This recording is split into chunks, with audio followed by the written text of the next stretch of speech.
Alright, this is John with just a bit of an update.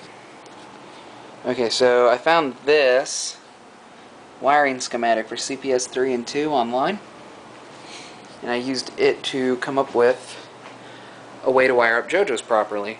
Now, if you remember from the other video, let me get down here, the kick harness used to have a whole lot of wires on it. Well, they're all sitting over there now. I yanked them all out, except for the ones that actually get used, which would be player 1 light kick, player 2 light kick, and kick ground. These black. I've hooked those up to a Molex now.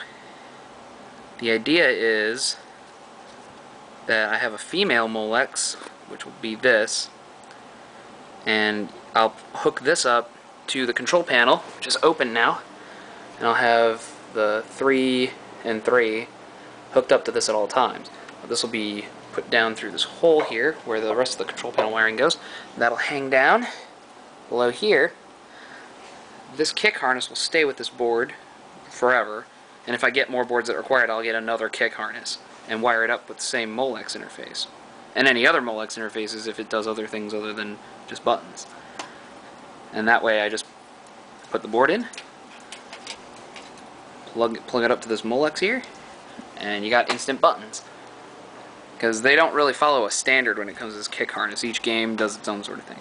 So that's what I got from that's what I pretty much stole from the realbobroberts.net. It's a great idea, so I figured I'd employ it, which meant that I needed to pretty much simplify this entire harness. Since CPS-3s aren't really a very interchangeable board, if I got another CPS-3 game, I'd probably be getting another motherboard and everything with it.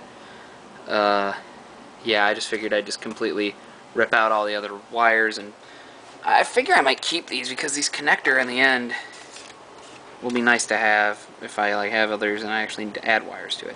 So I might keep these around somewhere. But so far, that's what I got. I'm gonna probably take those feet and order a couple more feet to replace them so I can mount this board up. So yeah, the next order of business is then wiring up the CP so that I can get this female Molex all hooked up. And that should be it for the control panel, which is pretty much the only thing that's keeping this from being playable.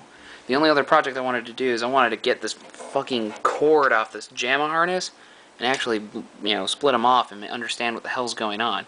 Especially how my sound is set up, because there's like a stereo mono switch. You can't really see in there, there's no good lighting.